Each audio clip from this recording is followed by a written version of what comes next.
Madame, monsieur, bonsoir. Merci de nous rejoindre pour ce nouveau numéro de Questions d'actu qui accompagne les événements avec les débats politiques que nous proposons chaque semaine depuis le début du Hirak. Alors ce soir, l'actualité est chargée, les événements s'accélèrent aussi bien sur le plan politique que juridique, notamment avec la convocation par la justice de l'ancien Premier ministre Ahmadou Yahya, l'actuel ministre des Finances et ancien gouverneur de la Banque d'Algérie Mohamed Loukal, l'arrestation des frères Kouninef et l'homme d'affaires Issa Darbrab, la tenue de la conférence nationale proposée par le chef de l'État Abdelkader Ben Salah dans une salle presque vide et en l'absence des principales formations politiques. C'est donc les événements que nous allons essayer de décrypter ce soir avec nos invités. Il s'agit sans plus tarder de M. Mohamed Balhi. Vous êtes journaliste. Merci d'être avec nous ce soir. Bonsoir. À vos côtés, Maître Farouk Santani, vous êtes avocat. Merci d'être avec nous ce soir. Bonsoir. Et également avec nous, Dr Cherif Driss, vous êtes politologue. Merci d'être avec nous ce soir. Bon. Et je commencerai avec vous, Maître Farouk Santani. Donc, la justice ou les affaires de justice qui caractérisent un peu les événements que nous vivons depuis pratiquement 2 jours ou 3 jours, notamment, comme je le disais dans l'introduction, la convocation par la justice de l'ancien Premier ministre Ahmadou Yahya et l'ancien gouverneur de la Banque d'Algérie. Quelle lecture faites-vous de ces événements, pour commencer ? Ben écoutez, la première lecture, et celle qui s'impose d'elle-même à mon sens, c'est que la justice est en train de recouvrer son indépendance dans toute l'acception du terme. De telles procédures, de telles interpellations, de telles convocations étaient inconcevables il y a 6 mois. On ne pouvait même pas les concevoir. Les choses ont changé, et changé d'une manière substantielle, dont il faut se féliciter. Parce que la justice, ce n'est pas simplement le pouvoir judiciaire. La justice, c'est une autorité. Quand cette autorité se met en mouvement, pour jouer son rôle, parce qu'elle a ceci de particulier, c'est qu'elle peut s'autosaisir. Sur la base de la clameur publique, simplement. Il n'est pas nécessaire qu'on lui construise ou qu'on édifie, on lui destine un dossier préalable. Sur la simple clameur publique, elle peut convoquer quelqu'un, quel que soit son rang, et l'auditionner.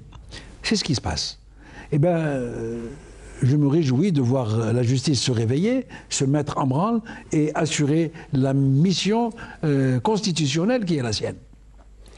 Dans le cadre de la légalité. Parce qu'il faut veiller à ce que les choses ne débordent pas. Et il faut absolument éviter que l'on puisse songer à un quelconque règlement de compte. Ce serait vraiment contraire à la justice. Ce serait vraiment contraire à la justice. Règlement de compte, la justice, c'est quoi? La justice, c'est l'application de la loi. Et ne pensez-vous pas que peut-être on peut penser à des règlements de compte? On peut y penser. On peut y penser. Les choses peuvent dériver, peuvent se dévoyer par elles-mêmes. Mais il faut éviter ça. Il faut compter sur l'honnêteté intellectuelle des magistrats, leur perspicacité, leur sens du devoir et celui de l'observation stricte de la loi pour que ces dossiers, si dossier il y a, parce que cela ne veut rien dire, une convocation par elle-même ne veut strictement rien dire. Ne présage pas ou ne présume pas une quelconque inculpation. Mais quoi qu'il en soit, il faut faire confiance à ces magistrats qui vont gérer ces dossiers en toute conscience, dans le cadre de la stricte légalité, de façon à ce que la justice, la loi, soit appliquée strictement dans un sens ou dans l'autre. Aussi bien innocenter ces personnes qui ont été convoquées, ou bien emporter leur condamnation si tant est qu'il est démontré à leur égard une quelconque faute pénale ou civile. Donc il faut se réjouir que cette institution se mette à jouer son rôle. Alors techniquement on a beaucoup dit, cette convocation a fait couler beaucoup d'encre, notamment sur donc, le plan juridique, concernant la juridiction compétente qui a justement les prérogatives de juger un ancien Premier ministre. La juridiction compétente, c'est manifestement la Cour suprême. Mais cela n'empêche pas le procureur de la République d'auditionner ou d'entendre les personnes qu'il a convoquées, les entendre à titre de témoin. Ensuite, transmettre le dossier par la voie hiérarchique au procureur général de la Cour suprême, lequel va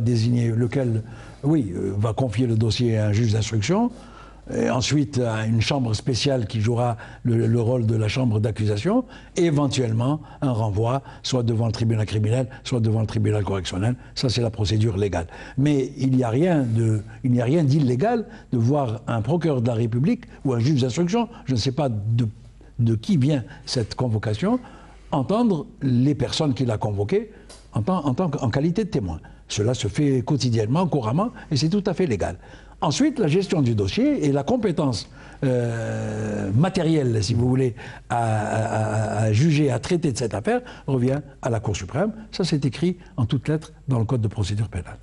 Alors, je vous proposerai la même question, Mohamed Belhi, concernant ces événements qui s'accélèrent, notamment sur le plan juridique.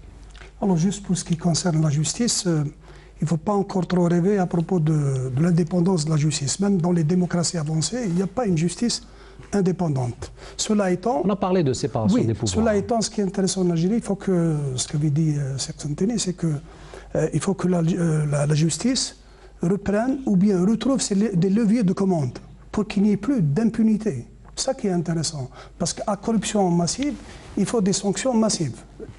Il y a un dicton, c'est clair. Et cette impunité, à un moment donné, était devenue une culture au sein de l'État. C'est des zma'am. C'est ça qui est terrible. Maintenant, il faut éviter, chez les gens, ça nous rappelle un peu au début des années 90-91 précisément, parce qu'on s'était inspiré un peu du modèle iranien, où on avait commencé à dresser des potences. Ça, c'est un danger. En même temps, il faut éviter aussi le risque des règlements de compte. Mais en même temps, il faut que les gens rendent compte. Ce que disait d'ailleurs Miloud Brahimi, à un moment donné, le maître Miloud Brahimi. Voilà à peu près le débat, c'est un débat de fond. Il faut que la justice reprenne sa place et éviter les Mais règlements. est-ce qu'on peut concevoir un hirak sans une dimension judiciaire? Là est la question. Mais dans le hirak, il y a de tout. Il y a des politologues, il y a des juristes, il y a des constitutionnalistes. Comment retrouver, comment faire en sorte que ce hirak puisse avoir... D'abord, il faut qu'il retrouve une consistance. Il faut qu'on désigne des gens, parce que pour l'instant, c'est une masse. C'est une masse et elle effraie. C'est comme un torrent impétueux. C'est un fleuve, il y a 20 millions de personnes. Il faut que ce hirak désigne ses représentants pour qu'ils puissent devenir un vis-à-vis du régime actuel. Et comment passer de l'ancien régime, on n'est pas encore sorti de l'ancien régime, au nouveau régime. C'est une transition qu'il faut faire. Mais je voulais dire que ce hirak aussi désigne des symboles, ce qu'on a dit, des gens qu'on accuse d'être à l'origine de plusieurs affaires de corruption. Oui, c'est pour ça que c'est à la justice de jouer pleinement son rôle. Parce que maintenant, si c'est n'importe qui qui joue le rôle de magistrat, ou bien on reprend des fake news, des vidéos non identifiées, ça devient très dangereux. Parce que n'importe qui peut maintenant, tu fais un d'une voiture, quelqu'un qui l'a volé, un d'une villa, il a volé. Non, au contraire. Il y a un travail pédagogique à mener. D'abord, réconforter les gens, surtout les investisseurs, dans leur démarche pour dire c'est pas un règlement de compte pour tout le monde. Parce que c'est ça, sinon tu vas avoir des gens qui vont quitter le pays, il va y avoir des fuites de capitaux. Il faut qu'il y ait une justice claire, nette, et surtout pas de règlement de compte, parce que si c'est un clan contre un autre clan, là on va aboutir à des dérives très graves. Or, Chérif Driss, peut-on dire que la notion de justiciable s'applique désormais à tout le monde aujourd'hui? Enfin, c'est-à-dire que nous sommes devant un mouvement de masse, un mouvement qui s'étale dans la durée et qui s'étend de façon géographique. Il est tout à fait naturel qu'à travers les revendications formulées par les Algériens tout au long de ces 9 semaines, on en parle de la nécessité que certaines personnes qui ont occupé des responsabilités et qui sont accusées, je dis bien accusées d'avoir contribué à la crise dans laquelle nous nous retrouvons, puissent rendre des comptes. Et quand on actionne la justice, c'est-à-dire qu'on se trouve dans une situation un petit peu paradoxale, mais plutôt compliquée. À savoir que, premier élément, c'est que la justice, on l'a actionnée par une force qui n'a pas l'autorité de demander. Le chef d'état-major des forces armées, quand il a parlé de la nécessité de rouvrir certains dossiers, constitutionnellement parlant, il n'est pas dans la position de le demander. C'est-à-dire que là, on risque de tomber dans une sorte un petit peu d'une instrumentalisation politique de la justice. Premier élément de réponse. Deuxième élément de réponse, c'est que on risque de tomber dans le même travers qu'il y a quelques années de cela. Les médias ont innocenté certains et on en condamné d'autres. Ces personnes qui ont été citées aujourd'hui, pour l'instant, ce ne sont que des suspects, ce ne sont pas des prévenus. D'un point de vue de la justice, il y a ce qu'on appelle la présomption. Permettez-moi de vous interrompre. Certains vous diront que le chef d'état-major, à travers le communiqué, répond aussi à une aspiration populaire. Certes, c'est-à-dire qu'on n'est pas là d'interroger, de remettre en cause ce qu'on appelle la bonne foi et sa sincérité. Non, loin de là. Mais le fait est que quand on parle de justice, quand on parle de transition démocratique, de réforme politique, on parle d'un état de droit. Le risque, c'est-à-dire qu'on se retrouve dans une situation, comme les messieurs l'avaient si bien déclaré, c'est d'éviter les règlements de compte.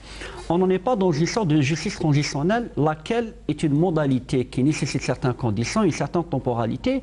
Certains disent qu'il faudrait l'enclencher une fois que le processus de transition soit consolidé. D'autres disent qu'il faut la commencer auparavant. Là, ce qui est intéressant, c'est que quand on parle de ces personnes-là, et forcément, il y en a d'autres qui sont dans la liste. Et on en parle, les médias en parlent souvent que certaines personnes, des dizaines, voire des centaines, qui sont frappées d'une ISTN. Donc, si on doit convoquer que la justice, si on doit permettre à la justice de faire son travail, qui est un élément fondamental pour parler d'un nouvel état d'esprit, d'une indépendance de la justice et de parler de l'état de droit. Et cet état de droit requiert, au-delà de l'aspect juridique, de l'aspect pénal, c'est une question d'éthique. Si on commence par des règlements de compte, si on laisse les médias condamner certains et innocenter certains, je crois qu'on risque de donner un mauvais départ. Et à un moment donné, on risque de tomber dans certains travaux d'une politisation à rebours de la justice. Nous n'oublions pas, il y a un élément qui est très important, et là je parle sous le contrôle de Maître Chantrédy, c'est qu'en 2015, me semble-t-il, en 2014, le Parlement avait adopté une loi par rapport, c'est-à-dire que le parquet ne peut pas s'autosaisir. Il faudrait, quand il y a des affaires de détournement, de corruption, de délapidation, il faut que la structure en elle-même, une entreprise, un ministère, saisisse. S'il n'y a pas une saisie de la part, le parquet ne peut pas s'autosaisir.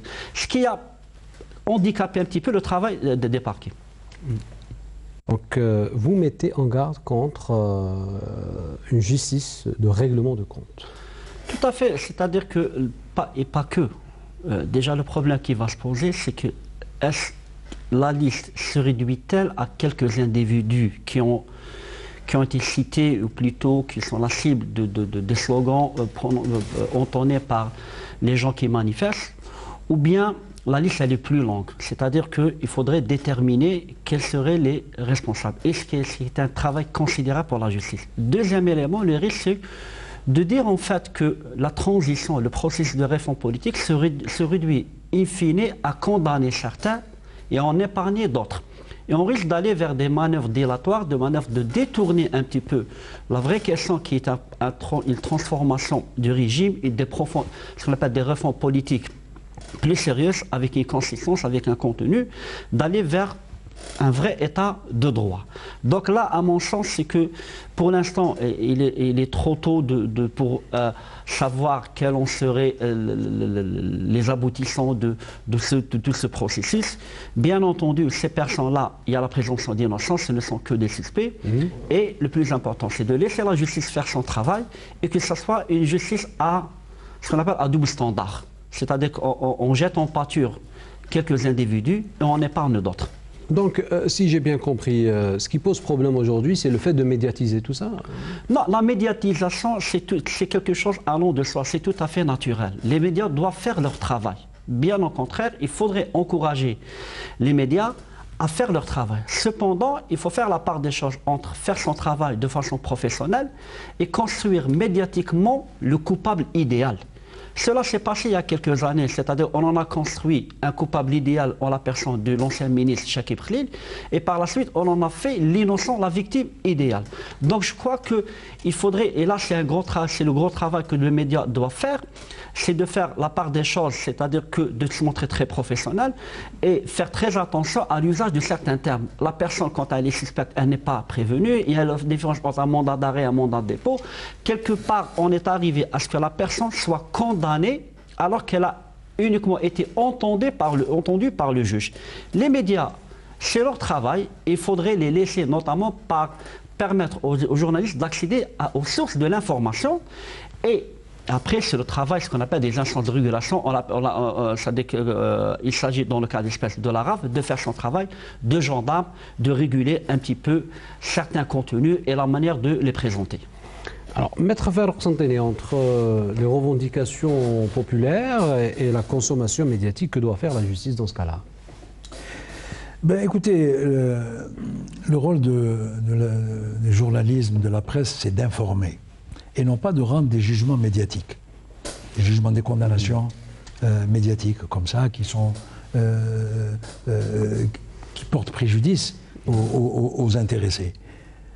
La justice doit faire la part des choses. Elle doit procéder à des investigations, ensuite déférer les intéressés devant le juge du fond qui doit trancher sur la culpabilité et trancher sur la peine ou l'innocence des intéressés. Donc le travail, il est séparé, il est clair, il est visible et on peut pas faire de confusion.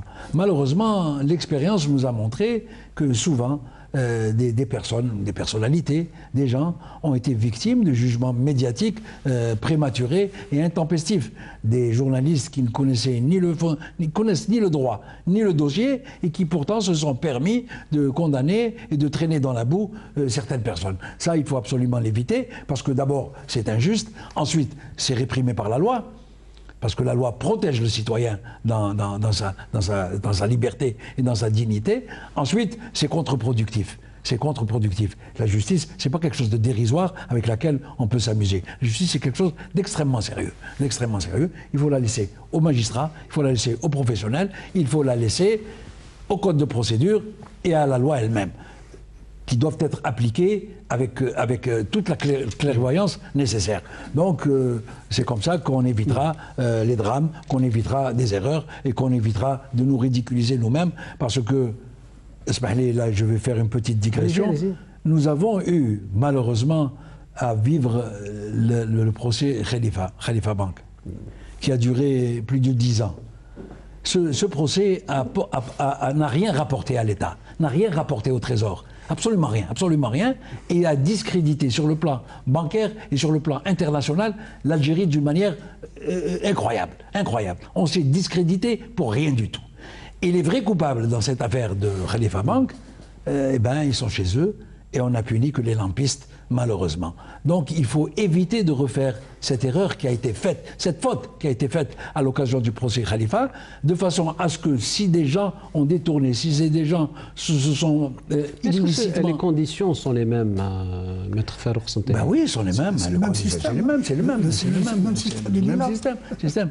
Mais qu'est-ce qui vous fait dire que c'est le même système, Mohamed Belhaï? Et un préjudice. Pratiquement, dans la durée, c'est les mêmes personnes, c'est les mêmes acteurs qui sont à l'origine de cette prédation, pratiquement. Non, je vous dirais qu'il n'y avait pas, à l'époque, il n'y avait pas la pression du Hirak aussi, pendant le procès Khalifa. Oui, mais la corruption, elle était devenue... Parce que la conjoncture est la même, elle n'est pas la même. Mais je parle du système en tant que pratique, et surtout par rapport aux hommes qui sont à l'origine de ce système. Ils sont toujours là. Même si là, ils sont en train de partir à un, mais ils sont toujours là. C'est-à-dire ce segment dans l'État, il est toujours là. Mafieux, rentier, il est toujours là. Pour revenir à propos de règlement de compte, la même question s'est posée quand il y a eu l'avènement de Poutine en 2000. Il a voulu se débarrasser des 7 oligarques qui étaient à l'origine de... Les 7 banquiers, oui. Les 7 oligarques, pratiquement. Ils avaient amassé des fortunes colossales. Ils ont profité pratiquement des faiblesses d'Eltsine. Et en fin de compte, on lui avait reproché d'épargner d'autres oligarques. C'est le même problème qui se pose actuellement. Il faut qu'il y ait mais est-ce que la Russie... je vous posais la question, voilà. Est-ce que la Russie de Boris Yeltsin ressemble à la Russie de Poutine? Mais dans ce système pratiquement imprégné de corruption massive, pratiquement on est proche de la Russie. Pratiquement c'est le même comportement. Parce qu'il y a le pétrole, il y a le gaz, et c'est un peu avec Khalil. On est dans la même situation. Hein. Il y a beaucoup de ressemblances avec la Russie, dans certains aspects. Enfin, c'est-à-dire pour rebondir un petit peu de ce qui a été dit par M. Belhi, pour la Russie, c'est un cas assez particulier, même s'il y a des éléments de similitude entre la Russie et l'Algérie, c'est que pendant les années 90, pendant l'ère Yeltsin, on a assisté à une certaine colonisation mafieuse de l'État. C'est-à-dire qu'une captation, c'est-à-dire une prédation systématique et accélérée de l'État à tel enseigne que le pouvoir de l'argent s'est transformé en un pouvoir politique. Une plutocratie tout simplement. Une plutocratie, c'est-à-dire qu'une plutocratie, une kleptocratie. Avec la complicité de l'Occident, c'est-à-dire quand on parle de corruption, il y a aussi corrupteur. C'est le même cas ici, et ça relève même de la sécurité nationale. Oui, c'est-à-dire que c'est devenu un danger qui menaçait l'État à tel enseigne quand le Poutine, au-delà de Poutine, c'était avant lui, c'est Yevgeny Primakov qui était Premier ministre, c'est le retour du KGB, les services secrets qui ont repris les choses en main. Ils sont arrivés à la conclusion que la gestion de Yeltsin constituait un danger pour la sécurité nationale et pour la stature internationale de la Russie. Il fallait, au gros mot, des remèdes de choc. Dans les grands oligarques tels que Berezovski, qui était l'un des hommes forts, l'un des conseillers, notamment le patron du Conseil de sécurité en Russie, il a fallu des décisions très courageuses et faire en sorte que le KGB renverse le rapport de force au sein de la structure décisionnelle au sein de l'État. Ça lui a permis un petit peu de faire le nettoyage et d'imposer un nouvel ordre politique qui a permis de limiter l'influence des KGB, pardon, pas du KGB, mais de ces oligarques, et certains ont été, tels que Khodorkovsky, qui a été envoyé carrément en prison. Quid de l'Algérie maintenant? C'est qu'en fait, là, quand on parle, c'est vrai que la situation, elle est différente. La situation, dans le contexte dans lequel l'affaire Khalifa a été jugée, n'est pas le même. Il y a le Hirak. Le Hirak, c'est-à-dire que le mouvement populaire, ce mouvement populaire, c'est quelque chose de très positif, de très inédit. Il pourrait être un catalyseur pour aller vers plus d'indépendance pour la justice et plus de latitude pour les magistrats. Cependant, il y a le revers de la médaille, c'est que la pression qui vient de Hirak de demander Yithas Bouga, on en arrive parfois que les magistrats, au lieu de rendre un jugement de façon impartiale et juste, on arrive à faire parler les émotions. Là, je crois qu'il y a un travail qui devrait être fait. La première des choses, c'est donner plus d'autorité aux juges. Faire sauter la loi qui a été adoptée par le Parlement en 2015 qui permet au parquet de s'autosaisir. C'est-à-dire que c'est une loi qui a ouvert un grand boulevard à la prédation, à la corruption et à la dilapidation. Depuis que cette loi a été adoptée, on a pensé qu'il fallait protéger les citoyens parce qu'il y a eu les dénonciations anonymes avec toutes les dérives que cela a provoqué. Mais au lieu de prendre des mesures très concrètes, on a jeté le bébé avec l'eau du bain. C'est-à-dire qu'en fait, cette loi qui a été adoptée, au lieu de corriger un travers, elle en a créé d'autres travers et encore plus dangereux parce que depuis que cette loi a été adoptée, les mouvements de corruption, de détournement, d'évasion se sont accélérés. Là, il faudrait assainir un petit peu, préparer le terrain, assainir un petit peu certaines lois, dont cette loi qui devrait être abrogée, et donner plus de latitude aux magistrats qui font leur travail, parce que même les magistrats, il y a des instances qui les surveillent. Si un magistrat fait un travail, c'est-à-dire qu'il y a un conseil supérieur de la magistrature il y a des mesures disciplinaires qui sont imposées. Là, je crois qu'on est dans une situation, devant un tournant très important dans lequel la justice devrait jouer un rôle prépondérable. La justice et la presse. Bien entendu. C'est-à-dire permettre à la presse de pouvoir faire de l'investigation. Parce qu'actuellement, il y a certains sites électroniques ou bien des journaux qui font dans l'investigation partielle et là où il y a beaucoup de manipulation. Oui. Là, permettre surtout ouvrir des sources pour qu'il n'y ait pas seulement, à un moment donné, c'était le DRS ou bien le service de sécurité qui faisait des enquêtes, l'affaire Sonatrach, etc. Mais permettre surtout à la justice et à la presse. Ce sont les deux piliers sur lesquels on peut s'appuyer pour combattre cette impunité et combattre cette corruption massive. Alors, Maître Farouk Santani, alors le fait que ce mouvement de l'appareil judiciaire donc, donc, à travers toutes ces convocations et les arrestations, le fait que l'appareil judiciaire réponde à l'appel de l'état-major de l'armée, est-ce que cela pose problème? Non, à mon avis, ça ne pose pas un problème particulier, parce que finalement, ils agissent en toute légalité. Cela aurait posé un problème s'ils agissaient en dehors de la légalité. Ils agissent le plus légalement du monde. Et ils n'ont pas reçu, à proprement parler, une injonction du chef des armées. Il leur a rappelé simplement leurs prérogatives. Simplement, et il les a rassurés, parce que avant, c'était des magistrats qui vivaient un peu sous la crainte de leur hiérarchie. Donc, ils se sont libérés. Et tant mieux, et tant mieux. Mais pour rejoindre ce qui vient d'être dit à l'instant, il y a quand même un danger important. Cela est repris par un adage très connu en droit. Lorsque l'opinion publique rentre dans un palais de justice, la justice en sort. Il ne faut absolument pas, il faut se méfier de ces mouvements, de ces appels, même formulés par le Hirak. Il faut s'en méfier, il faut le prendre avec beaucoup de prudence pour ne pas céder à l'émotion, pour ne pas céder à la réaction épidermique et à des condamnations souvent injustifiées. Donc les magistrats sont appelés à faire un travail extrêmement délicat, extrêmement difficile en même temps. Extrêmement délicat, extrêmement difficile, mais qui est attendu, parce que si on veut assainir la situation, on est obligé de passer par l'institution judiciaire, on est obligé de passer par les magistrats. C'est un passage obligé. C'est un passage obligé. On ne peut pas faire autrement. Mais faut-il revoir justement cet ordre judiciaire, d'autant plus qu'il fait lui aussi partie d'un système que le Hirak revendique son départ? Oui, ben bien sûr. Écoutez, les choses se sont tellement détériorées. Et moi, malheureusement, je l'ai vécu pendant des années. Elles sont tellement détériorées au niveau de l'institution judiciaire que les magistrats sont arrivés à se comporter comme des domestiques. Or, un magistrat, c'est tout sauf un domestique. Un magistrat, c'est quelqu'un dont le statut est particulier et qui ne doit obéir qu'à sa conscience et qu'à la loi.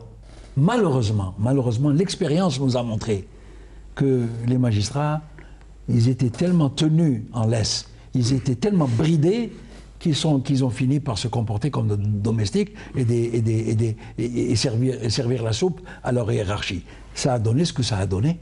Et ça a donné ce que ça a donné, des erreurs tragiques, des jugements intempestifs, des jugements injustifiés, injustes. Et les choses ne se sont pas améliorées avec le temps, bien au contraire. Donc, il y a un souffle nouveau qui vient de se manifester. Espérons que les choses vont se remettre dans le bon sens pour le bénéfice de tous. Et ça, on ne peut que s'en réjouir et voir de près, parce qu'il faut toujours surveiller, même de loin, mais il faut surveiller. Les magistrats peuvent se tromper, même de bonne foi, ils peuvent se dévoyer, même de bonne foi. Il faut absolument surveiller, il faut veiller à ce que les choses aillent dans le bon sens. Alors, autre fait marquant de l'actualité aujourd'hui, cette fois-ci sur le plan politique chez l'FDI, c'est la tenue de la conférence nationale proposée par Abdelkader Ben Salah dans une salle presque vide, comme les images de plusieurs télévisions l'ont montré, en absence des principales formations politiques, même celles qui ne sont pas de l'opposition. La lecture que vous faites, chef Télis? Je pense qu'il fallait s'y attendre. C'était pas une surprise? Non, c'était pas une surprise, d'autant plus que même les partis qui ont défendu avec zèle le 5e mandat et qui n'attendaient que le bon moment pour ressurgir ont participé de façon très timide. Certains ont décliné carrément l'invitation à l'instar du TEJ et du MPR. La démarche qui a été suivie, c'est-à-dire c'est une offre politique qui renseigne en fait une certaine volonté de ne pas aller vers une véritable transition. Est-ce que les organisateurs de cette conférence ne savaient pas que ça allait tourner Non, ils le savaient forcément. Ils le savaient forcément. C'est-à-dire que pourquoi l'ont-ils fait alors? C'est-à-dire qu'ils se sentent engagés. Ils se sentent engagés. Bon là, je ne suis pas dans le secret des dieux pour savoir quelles sont ses intentions, quels sont les plans qu'ils sont en train d'échafauder dans les bureaux fermés et cloîtrés. Peut-être il n'y a pas de plan chez le DSA. Enfin, pour l'instant, c'est-à-dire que je ne saurais vous le dire. Mais ce qu'on peut déceler, c'est qu'à un moment donné, c'est que certains veulent rester quelque part cloîtrés et enfermés dans l'article 102. Être enfermé dans l'article 102, c'est-à-dire que ce n'est pas l'option constitutionnelle, mais le constitutionnalisme pur et dur. Alors que la crise, elle est par essence politique. Il y a une crise de légitimité, une crise de confiance. Le fait que la conférence ait lieu devant un hémicycle quasi vide dénote en elle-même une crise de confiance. C'est-à-dire que même les gens qui ont défendu ce pouvoir, qui ont défendu mordicus ce cinquième mandat, ont refusé d'y prendre part. Donc on est dans une situation un petit peu très paradoxale que d'un côté nous avons devant nous un pouvoir, un régime qui est enfermé dans une logique et une population qui demande, c'est-à-dire que l'offre qui a été proposée, elle est désarticulée par rapport aux demandes qui sont très élevées. Et cela a révélé quelque part le fossé qui existe entre le régime et le peuple. Autre élément d'analyse, c'est ce qu'on assiste, c'est que ce mouvement qui a commencé depuis 9 semaines, il y a un contenu, il y a un volume, il y a une temporalité, il y a une accélération.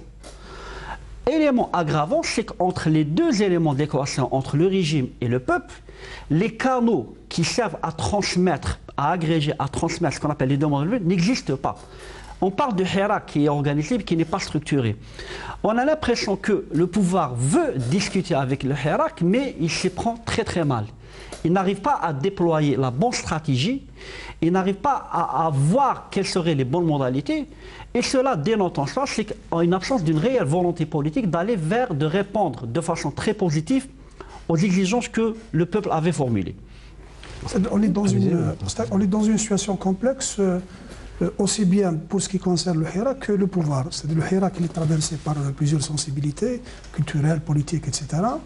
Et autant aussi, pour ce qui est du pouvoir, ce n'est pas un bloc homogène. Il y a des contradictions au sein même du système de l'État. Il y a des forces qui veulent agir en fonction de toutes des aspirations du hirak. Et en même temps, il y a des segments très forts, très puissants, qui sont à l'origine justement de cette impasse dans le système, qui ne veut pas lâcher le morceau. C'est pour ça qu'on est, ce que disait un ami, pratiquement on est en train d'assister à une partie de ping-pong. C'est-à-dire le vendredi, les gens marchent et on attend la réaction le mardi. Et pratiquement, on navigue à vue, parce que de part et d'autre, il y a des contradictions. M. Malhi. Aussi bien, y compris, à un moment donné, le chef d'état-major, c'est-à-dire en fonction de la situation, il y a... Mais est-ce qu'il peut faire autrement, justement? Voilà, à un moment donné, l'armée, il ne faut pas oublier qu'à un moment donné, l'armée a été traumatisée par 92. C'est-à-dire, par rapport à ce qui s'est passé en 92, on l'avait acculé dans une étiquette d'armée putschiste. Ce qui fait qu'à un moment donné, il y a aussi les pressions des ONG, donc on ne veut pas quitter ce cadre de la Constitution. Mais en même temps, ça a arrangé aussi certaines forces au sein même du pouvoir. Les mêmes, c'est ceux qui sont à l'origine de cette impasse et de cette faillite pratiquement de l'État et de la société. Voilà à peu près la difficulté. On avance en fonction de ce qui se passe le vendredi. C'est énorme, c'est une révolution. 20 millions dans la rue, c'est énorme. Mais en même temps, il y a des réticences, et ce que disait tout à l'heure Sid, c'est que dans leur logiciel, je parle de ce courant rentier qui est à l'origine de cette impasse, ils n'ont jamais pris en considération leur vis-à-vis, c'est-à-dire le peuple. Tu ne peux pas diriger un peuple sans le peuple. Or, jusqu'ici, on a dirigé le peuple sans le peuple.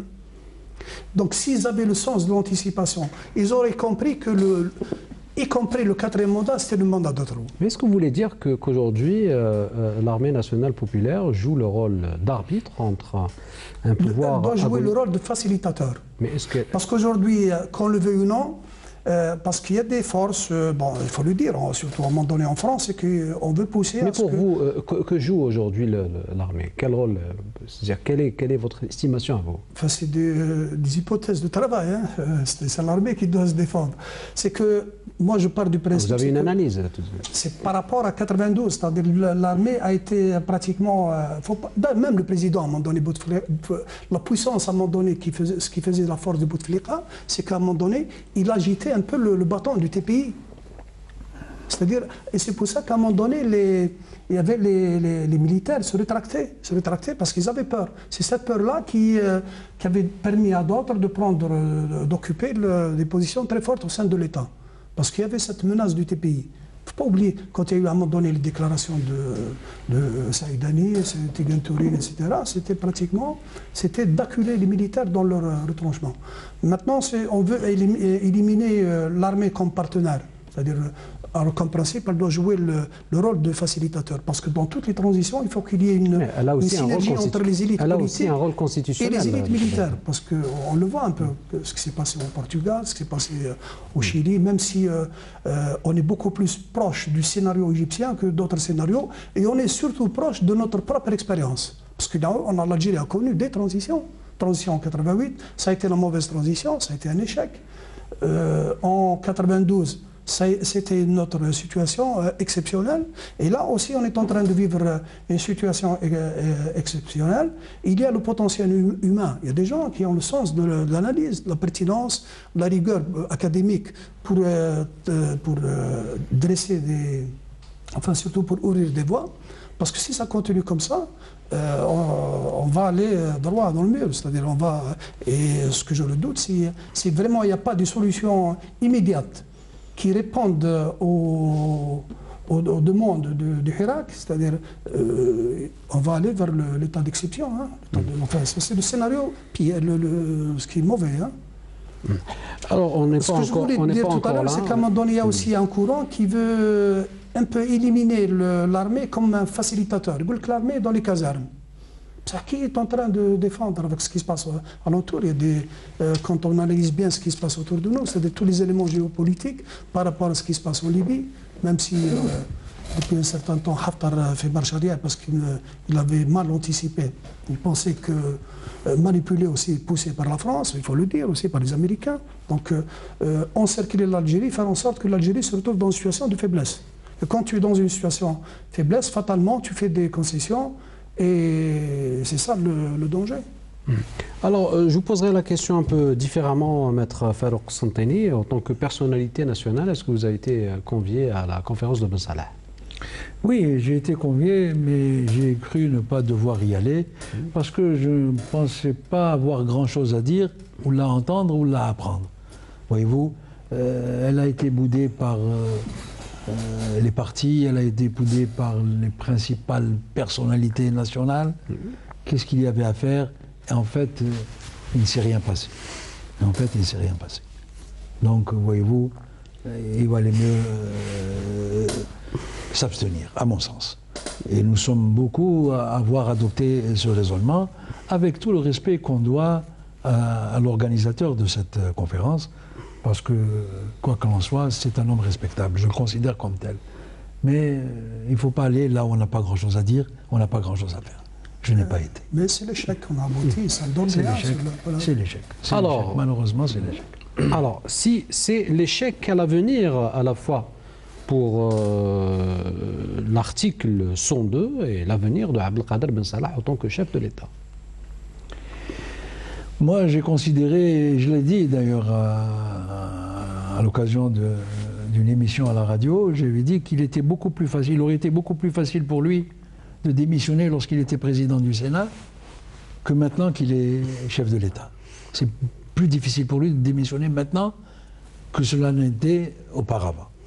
Mais enfin, honnêtement, je ne lui prévois pas un avenir de longue durée.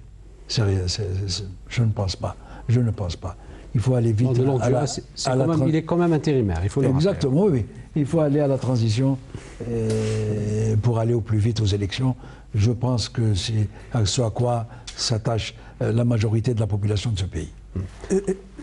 Allez-y, monsieur. Il faut qu'on fasse vite parce qu'on le voit aujourd'hui sur le terrain, les ministres représentants officiels de l'État sont rejetés par la population.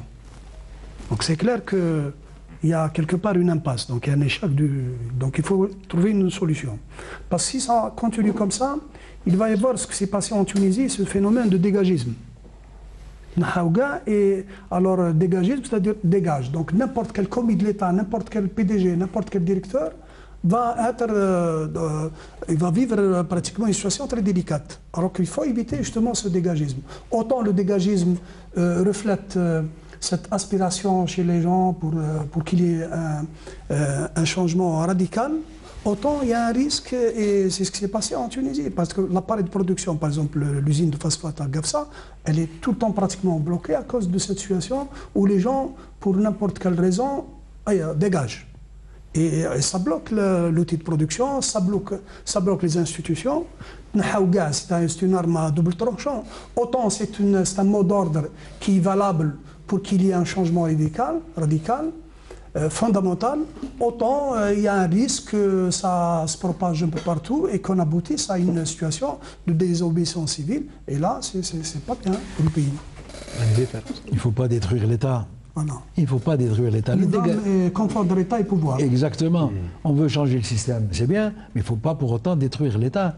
Et de toute façon, le dégagisme, il ne faut pas qu'il soit entendu dans un sens collectif. On peut demander à une personne de dégager, mais on ne peut pas demander à toute une administration de dégager.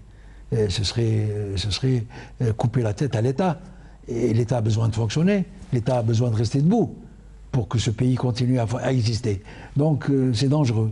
C'est dangereux. Il faut toujours se méfier des slogans simplistes, même si au départ ils sont séducteurs. Alors quel avenir, Chérif Driss, donc après, donc, si on peut appeler ça un échec, du moins pour reprendre les propos de Maître Farouk Santani et de M. Belhi, donc quel avenir pour l'initiative de Ben Salah et l'application de l'article 102 de manière globale? En fait, c'est-à-dire que moi je pense que dès lors qu'on a demandé l'application de l'article 102, on s'est enfermé. C'est comme si c'est le piège qui s'est refermé autour de nous. Et il est vrai maintenant, on ne sait pas quelles sont les intentions de M. Ben Salah, mais la chose qui est certaine, c'est qu'il est décrié, rejeté par la population. Donc on est en face de quelqu'un qui est légalement président de l'État intérimaire, mais d'un point de vue de la légitimité, il ne l'est pas. Donc, doit-il démissionner?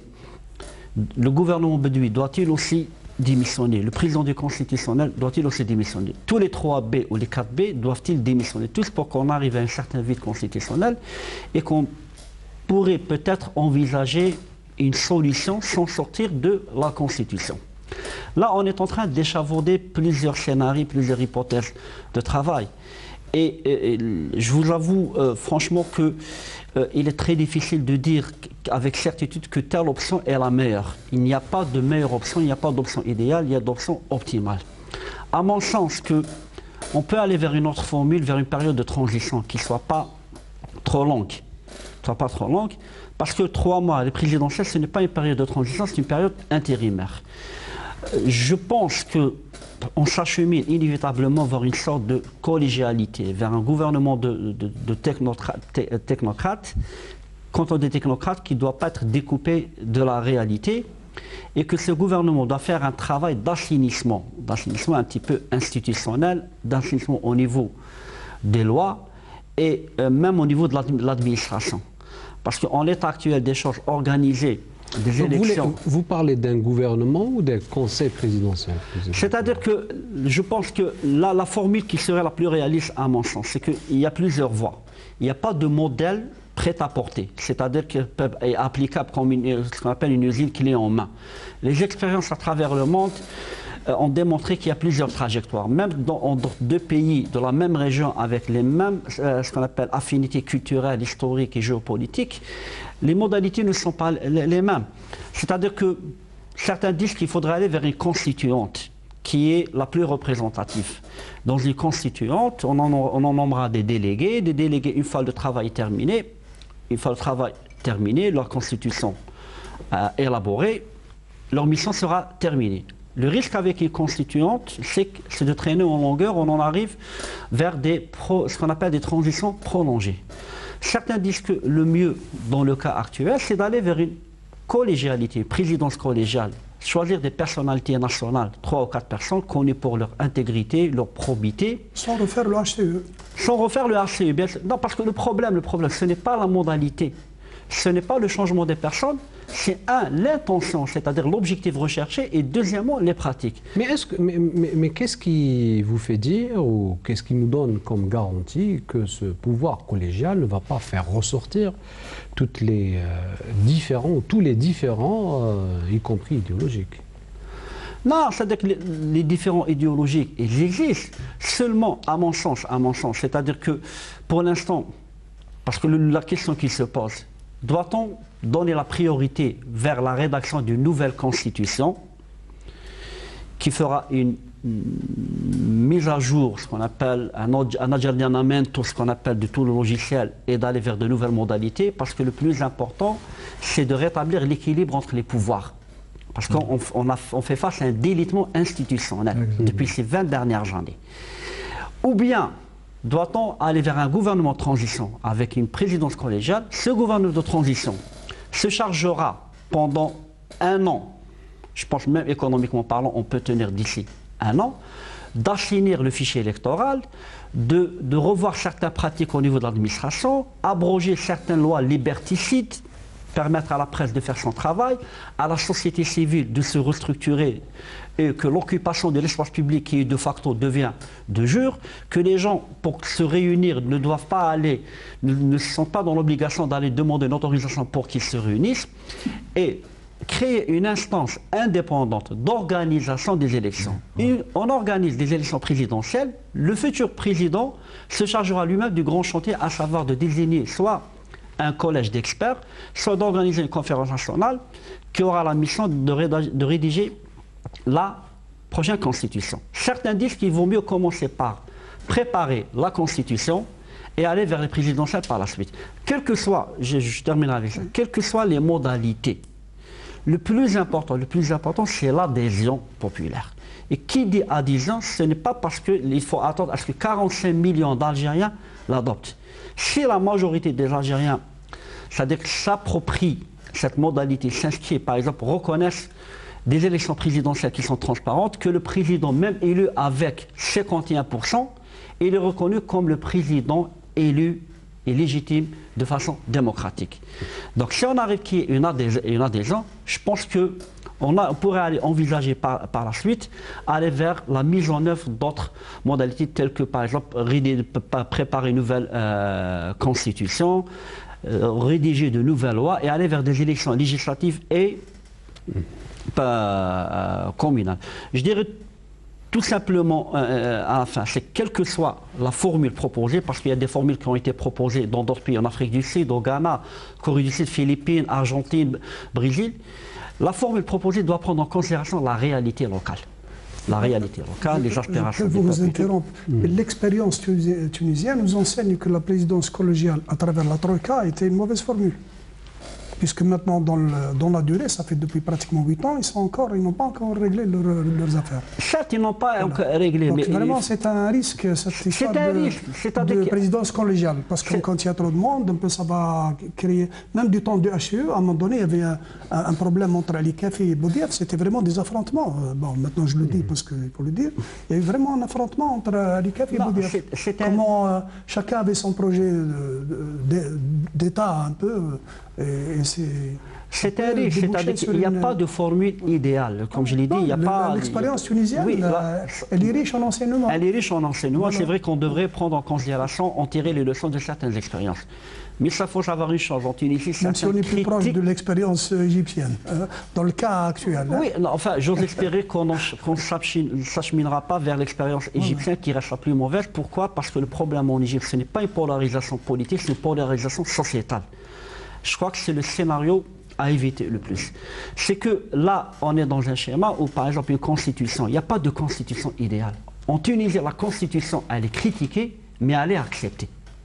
toute la classe politique. Forcément, il y a certains qui auraient souhaité que certaines dispositions soient incluses dans la Constitution, quel que soit le courant idéologique, l'appartenance sociologique et politique. Mais le fait est que cette Constitution, elle est reconnue. Le peuple tunisien se l'est appropriée.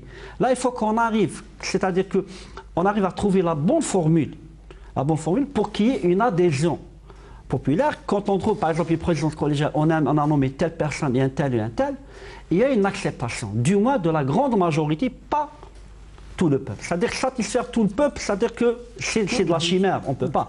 Mais au moins une adhésion. Parce qu'à un moment donné, il faut bien que les gens rentrent chez eux. Il ne faut pas commettre l'erreur pour parier sur l'essoufflement du mouvement. On dit voilà, on les laisse sortir, il y a le ramadan qui pointe son nez, il y a l'été et tout, les gens finiront par se lasser et rentrer chez eux. Là, je crois que la situation n'est plus la même, mais à espérer, est-ce que le régime serait autre? Toute la question est là. Alors, tout est dans la formule qu'il faut trouver, Maître Farokh Santani. Comment voyez-vous la sortie de crise?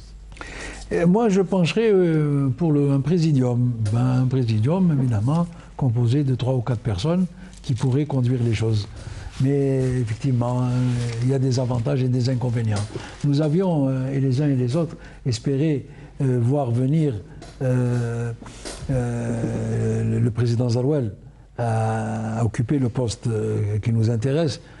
Malheureusement, et jusqu'à présent, pour des raisons qui lui sont personnelles et qui sont respectables, il a refusé, mais c'est quelqu'un qui aurait fait autour de lui pratiquement l'unanimité. Et ça nous aurait beaucoup facilité les choses. Bon, peut-être qu'il changera d'avis, espérons-le. Quoi qu'il en soit, moi, à mon avis, c'eût été vraiment l'itinéraire le plus propice pour arriver au but recherché. On verra bien. Quoi qu'il en soit, il faut faire des efforts pour trouver la bonne formule, les bonnes personnes, de façon à faire avancer les choses. Ça, on y est condamné, il n'y a pas de problème. Il faut Elles existent, les bonnes personnes. Oui, elles existent. Mais on les a marginalisées. Exactement. Ben, rien n'interdit de les récupérer et de les remettre sur selle, de façon à ce qu'ils puissent utilement travailler pour ce pays et faire avancer les choses. C'est ce que j'espère. C'est ce que nous espérons tous, d'ailleurs. Maître Farokh Santani, donc avocat, merci d'avoir participé à notre débat ce soir. Merci à vous également, Mohamed Belhi, journaliste, ex-éditeur aussi, auteur de